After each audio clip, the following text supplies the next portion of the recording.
नमस्कार दोस्तों, वीडियो में आप सभी का स्वागत है। आज की इस वीडियो में अपन बात करने वाले हैं ध्रुव कंसल्टेंसी सर्विसेज कंपनी के बारे में, वो भी कम्प्लीटली इन्वेस्टमेंट पर्पज से। तो दोस्तों सबसे पहले अपन इस कंपनी के बारे में जान लेते हैं। तो इस कंपनी की स्थापना 2003 में हुई थी। ये company basically project management consultancy firm है in the field of infrastructure. वैसे तो दोस्तों ये कंपनी ऑफर करती है collective expertise in highway design, project management, DPR, authority engineering and quality control services. Basically दोस्तों आप लोग इतना समझ लो कि इस कंपनी को highways, bridges, tunnel, architecture, environment and ports, इन सारी चीज़ों में एक्सपर्टीज प्राप्त है। और बेसिकली ये कंपनी इन्हीं चीज़ों की जो सर्विसेज है, कंसल्टेंसी सर्विसेज, वो प्रोवाइड करती है। यहाँ पर दोस्तों आप देख सकते हो कि इस कंपनी की पिछले 3-4 सालों में सेल्स में ग्रोथ देखने को मिली है। इसके अलावा प्रॉफिट में भी ठीक ठाक ग्रोथ देखने को मिली है। बहुत ज़्यादा प्रॉफिट ग्रोथ तो नहीं है, बट ठीक ठाक ग्रोथ है पिछले 3 सालों का एवरेज अगर देखें तो।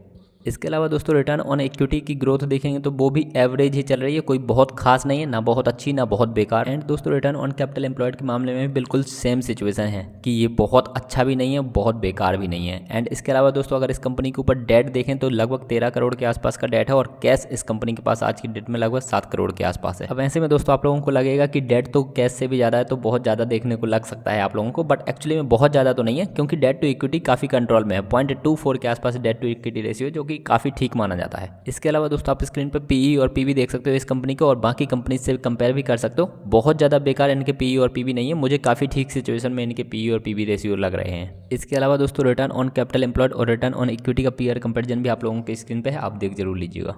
अब दोस्तों अगर इस कंपनी का शेयर होल्डिंग पैटर्न देखें तो प्रोमोटर होल्डिंग 60% के आसपास है, जो कि बहुत अच्छी बात है। बट इसके अलावा म्यूचुअल फंड्स, डीआईस एंड एफआईस के पास बिल्कुल ना के बराबर होल्डिंग है, तो डेफिनेटली ये बहुत नेगेटिव बात है।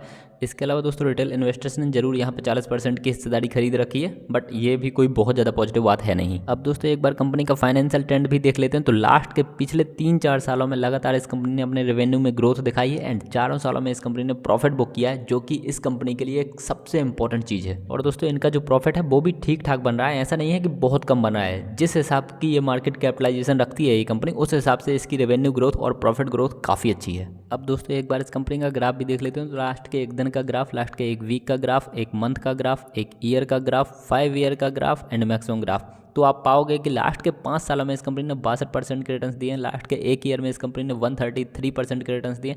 लास्ट के 1 मंथ में इस कंपनी ने 90% के रिटर्न्स दिए। तो आप ऐसा ऑब्जर्व कर पाओगे कि लास्ट के 1-1.5 साल में ही इस कंपनी ने काफ़ी अच्छे रिटर्न्स देना शुरू किया है।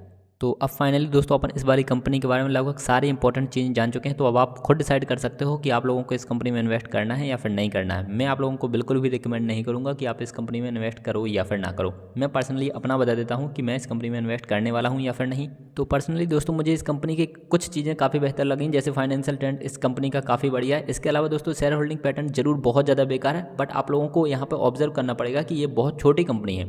ये लगभग 200 करोड़ के आसपास का मार्केट कैपिटलाइजेशन है इस कंपनी का। तो आप बहुत ज़्यादा एक्सपेक्टेशन नहीं कर सकते कि यहाँ पे म्यूचुअल फंड्स, एफआईसी या फिर डीआईसी ने इन्वेस्टमेंट किया हुआ होगा, क्योंकि दोस्तों उनके ऊपर एक्चुअली में बहुत ज़्यादा रिस्पॉन्सिबिलिटी होती है। वो दूसरों का पैसा मैनेज कर रहे होते हैं, तो वो बहुत नई कंपनी में इन्वेस्ट नहीं कर सकते। और दोस्तों नई कंपनी के हिसाब से इस कंपनी के रेशियोज भी मुझे कोई बहुत ज़्यादा बेकार नहीं लग रहे। तो पर्सनली मैं इसको एक रिस्क में मान करके चल सकता हूँ, क्योंकि एक नई कंपनी है, बट मुझे इसमें पोटेंशियल भी बहुत ज़्यादा दिखता है। तो मैं इसको एक मल्टीवैगर की तरीके से भी कंसिडर कर रहा हूँ। ठीक है, रिस्क एंड रिवॉर्ड को मैं एक्सपेक्ट कर रहा हूँ यहाँ पे।